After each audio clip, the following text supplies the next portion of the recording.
Are you working out but you're not still getting any results? Are you planning to gain the muscle mass, or are you planning to reduce your fat?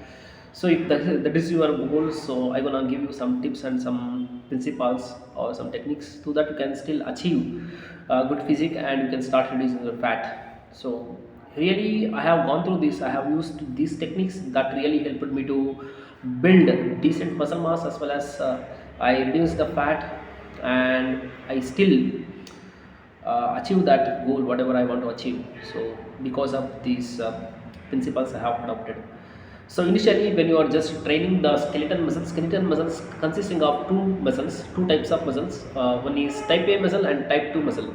And in type 2 muscles, we have type A muscle and type B muscle or type X muscle. So what is the difference between type A and type 2? Type A muscle does not produce so much of force. So this cannot be used for daily chores like walking, just sitting in a certain positions, or just daily chores, just like walking, speaking, and movement of hands. In that scenarios, we want to use only the type 1 muscle. But when it comes to type 2 muscle, so that is when really that gonna be used when we are working out, when the situation arises, when we have to exert more force, when the resistance force is much higher, that is when these type 2 muscles gonna be used up. So type 2 muscles is nothing but type 2A and type 2X. Now we can segment, we can target type A muscle and type 2 muscle. So to train the type 1 muscle, it is different. Type 2 muscle, it's different. So let's go for type 2 muscle first. So particularly, which is the muscle has to undergo strength training to train type 2 muscle. And I use the principle of progressive overload and adaptation. So what is the principle behind this? Initially, for any muscle group, so let's take with an example we can just discuss these things. Let's take the biceps muscle. So movement of the biceps muscle is elbow flexion. This is what the movement of the biceps muscles is. So when you're working on that, when you want to train the biceps muscle, initially you just have to find the one max rep. What will be one max reps? It is nothing but maximum amount of force produced by this muscle group for one repetition. That's all. But for the second repetition, does not able to do it. So find the one max rep. How do you find it? So initially, when you go to gym, or you just take a dumbbell, particularly initially you go for the 15 kgs, 20 kgs, then 25 kgs. You must be able to perform one repetition without altering the posture. So posture and movement should be so perfect. In that, find what is the maximum one rep you can produce. So for that, if I say my muscle mass, my biceps muscles maximum strength is 25 kgs. In that, you just have to pick up the 60% of that weight. So let's take, if my muscle strength, my max rep of the biceps muscle is 25 kgs. You can pick 60% of that. Let that be 15 kgs. Now initially, when you are training those muscles, you have to start from 15 kgs, and each variation should undergo 3 sets. In each set, we have to increase the weight about to 2.5.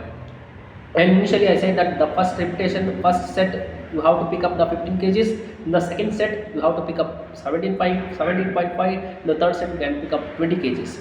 In each set, it has to undergo 13 to 15 repetitions. So there is no compromising in this. So at the last set, when you come to last set, you feel little bit difficult, but still you have to push harder. And at the point of failure, if you perform two more, that is where the real growth occurs. And what happens when we are pushing at the point of failure? The muscle cannot able to produce that force. When you push with your willpower, what happens? There could be some micro damages. This damages itself gonna be a stimulus for the muscles to get back much more stronger. So once you provide a sufficient nutrition as well as sufficient recovery for those muscles that you worked on or you trained on, that gonna be next time when you're working out, it shows more performance, more capabilities, and more strength. So this way you can target type 2 muscle, particularly type 2A as well as type 2B.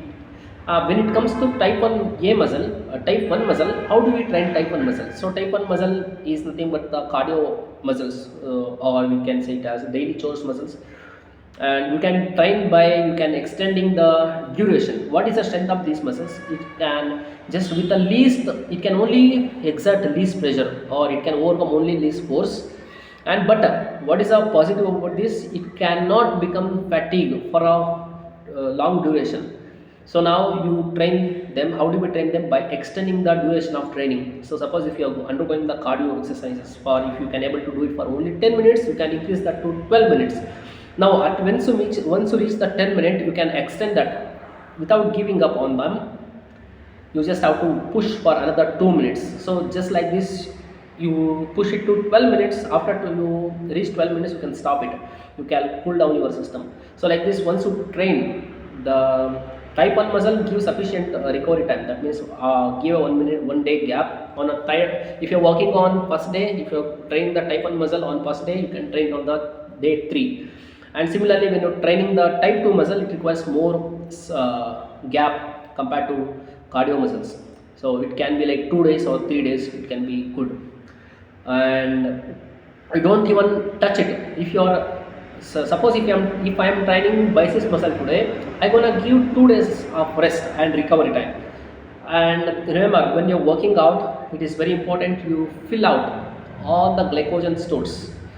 That means glycogen stores is nothing but take enough of carbs before you get into gym, and that glycogen store should be full. And once you come out of that workout session, all these glycogen stores should be empty.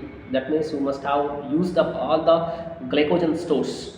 Now what is the function of glycogen? Glycogen is nothing but a complex molecule. It's a polymer of glucose. Once we eat the carbs gonna be digested into simple sugars, which is glucose gonna be utilized for some process like glycolysis, which gonna produce energy. That's a different one. But if we start eating more amount of carbs, that gonna be produce more glucose. Now body cannot dispose this glucose. So what it does, it has much more intelligent than us. It gonna take one glucose, another glucose, like it forms the alpha 1,4 glycosidic bond or alpha 1,6 glycosidic bond, forming the bigger polymer of glucose called the glycogen. This gonna be stored in the muscles as well as liver. So whenever we need energy, what it does, it gonna breaks down this glycogen into simple sugars, which is glucose.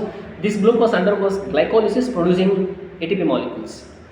And ATP molecules, when they break, becomes ADP along with the energy. This energy will be utilized by the muscle for contraction. This way, it is very important. You must have sufficient energy while you are undergoing the workout.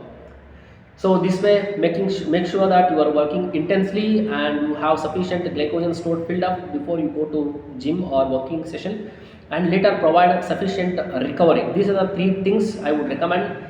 And if you stick to this, if you train the muscles consistently, and if you provide sufficient nutrients.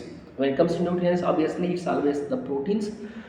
If you provide sufficient proteins are the building blocks of the muscles. Like you have 9 amino essential acids and 9 other non-amino essential acids which are produced by the body. You don't care about them, but all 9 essential amino acids which requires for the body, you have to provide. And how do we provide them? Just by taking enough proteins. Particularly if I just want to increase the muscle mass, consider what is the weight of your body. Let's take my body's weight is 70 kgs. If that is kg, that is your present weight. You just have to take 1.5 to 2 grams of 2 grams per every 1 kg of body weight. So 1.5 means I have to take 120 grams of protein if I want to increase the muscle mass. Or if I sometimes 120 to 150 grams of protein every day I have to consume to make sure that I retain this muscle mass as well as to increase the muscle mass. So this way, fix these 3 things. One is nutrition, one is proper training and proper recovery. And you have to be consistent in training, and in this way you can achieve good physique, and you can start targeting the different muscles as well as you can target the fat. So this way, and I think that these principles and these techniques is helpful for you. If you feel it is helpful, give up a thumbs up and subscribe my YouTube channel. Bye bye.